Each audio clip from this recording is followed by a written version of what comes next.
Olá, cara e caro estudante, espero que estejam todos bem. Aqui quem fala é a professora Suzana Ursi e vamos então fazer nossa revisão da disciplina Avaliação Educacional e da Aprendizagem. Durante essa revisão, eu vou propor 2 desafios para vocês. Primeiramente, responder algumas perguntas que são norteadoras do estudo de vocês e que estão disponíveis no ambiente virtual de aprendizagem. Então, tem lá um texto de revisão que, na verdade, contém, então, essas perguntas. Tem tantas perguntas que eu elaborei para vocês responderem e também a gente tem um movimento inverso. Algumas perguntas foram coletadas, entre os participantes, os estudantes, vocês, e eu respondi. Então, esse é o primeiro desafio, explorar esse material. O segundo é elaborar o seu próprio mapa mental para os conhecimentos abordados na disciplina. E aqui nós temos um vídeo do YouTube que pode ajudar nesse sentido. Vários supervisores falaram comigo que vocês gostariam de ter um mapa mental e nada melhor do que vocês construírem o seu próprio mapa mental. Foi uma orientação vocês fazerem isso desde o começo da disciplina. Quem não fez, agora é uma boa hora. Quem já fez pode retomar e aprimorar. Bom, pessoal, então, para subsidiar essas atividades, bem como a prova, e também para fazer o fechamento, ajudando aqui na formação de vocês, porque a avaliação é um tema central que vocês vão usar e ter que refletir muito enquanto professores, a gente vai ter aqui um pequeno subsídio e isso vai ajudar, inclusive, também a fazer o mapa mental. Então, a primeira coisa que eu queria recordar com vocês é que ao longo da disciplina nós discutimos sobre avaliação no contexto escolar, seus aspectos históricos, políticos e sociais. Vimos suas diferentes concepções, os tipos de avaliação, suas funções e principais instrumentos, além de conversarmos também sobre a importância da avaliação educacional nos processos de ensino e aprendizagem, e que isso não ocorre de forma neutra, já que a perspectiva de avaliação está diretamente relacionada com a nossa visão do mundo. Ou seja, além de uma dimensão pedagógica, a avaliação também carrega aí suas dimensões políticas e sociais.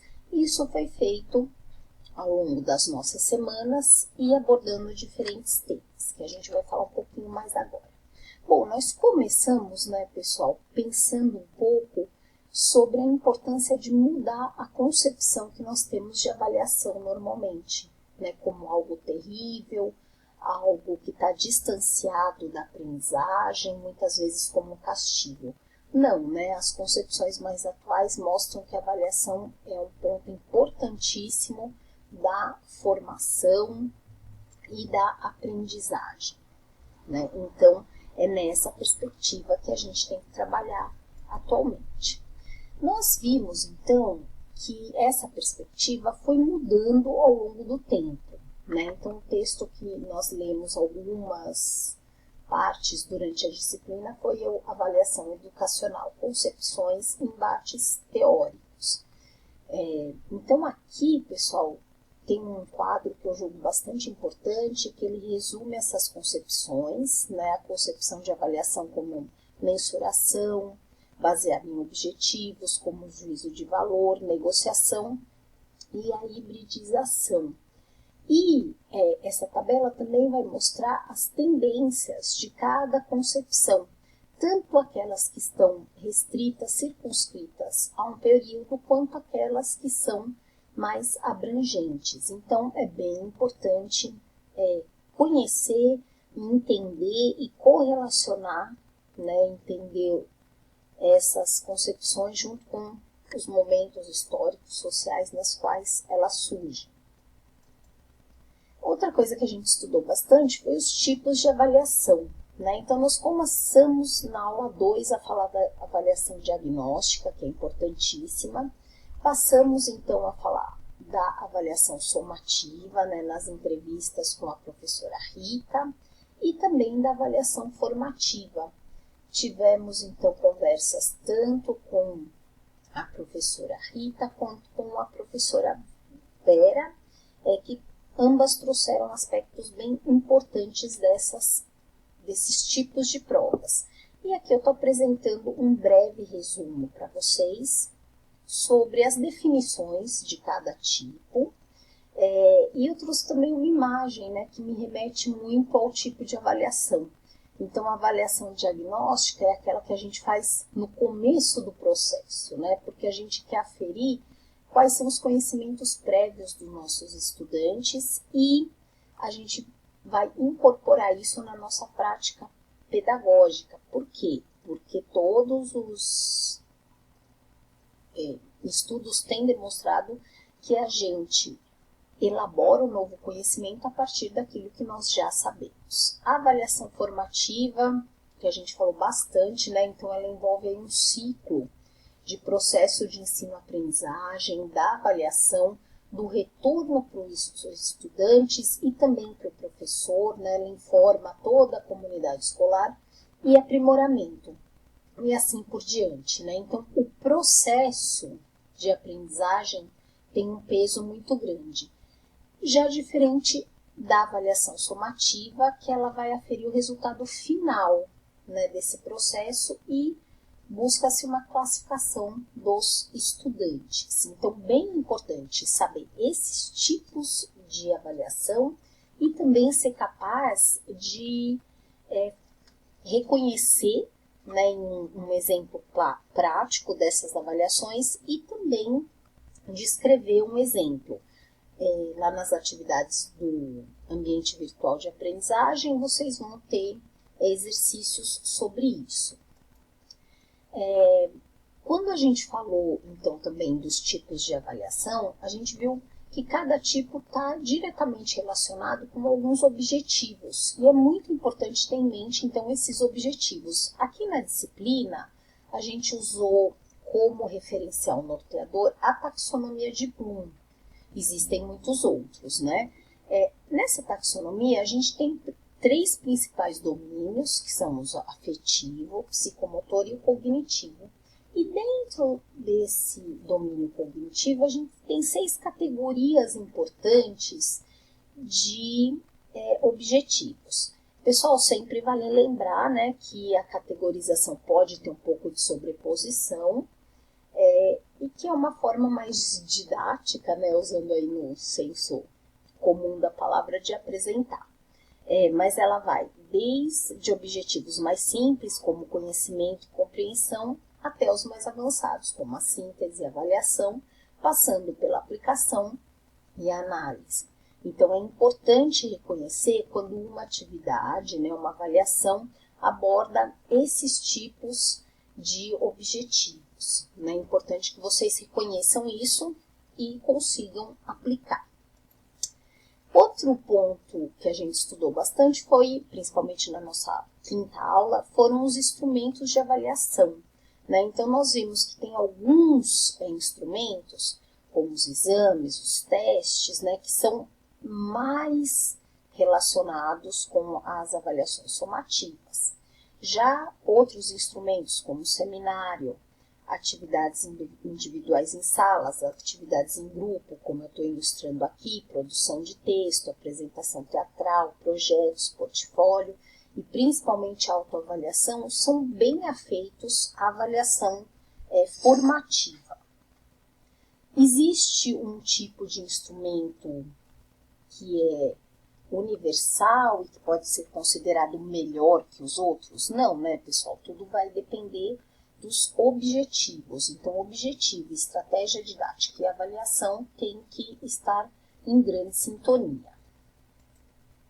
Nós também vimos e estudamos as avaliações institucionais e externas. E aqui a professora Vivian nos trouxe de forma bastante clara, na sua videoaula, quais seriam as limitações desse tipo de avaliação. Então, eu estou colocando aqui para vocês recordarem, né, todas elas. Não vou detalhar aqui, mas também vou deixar esses slides disponíveis para vocês vocês poderem recordar. Agora, um ponto que eu queria também exaltar é que existem possibilidades importantes, né? Então, dependendo do tipo de aplicação que é feita, né, dos resultados dessas avaliações, ela pode ter, assim, pode ter consequências muito positivas, né? Então, vai depender novamente do contexto. Aqui no nosso sistema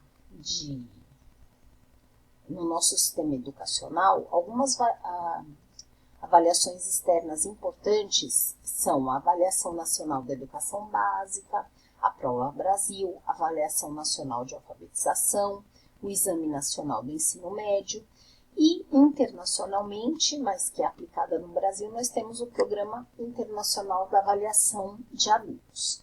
Vale destacar, pessoal, que cada uma delas é direcionada a um determinado público, com determinada periodicidade e possui finalidades diferentes de acordo com seus objetivos, né? Então, professora Suzana, eu preciso saber tudo sobre cada uma dessas provas? Não, né? Mas é importante saber que elas existem e que a gente tem essa grande diversidade e que de alguma forma elas modulam muito, podem modular, né, a atuação do professor.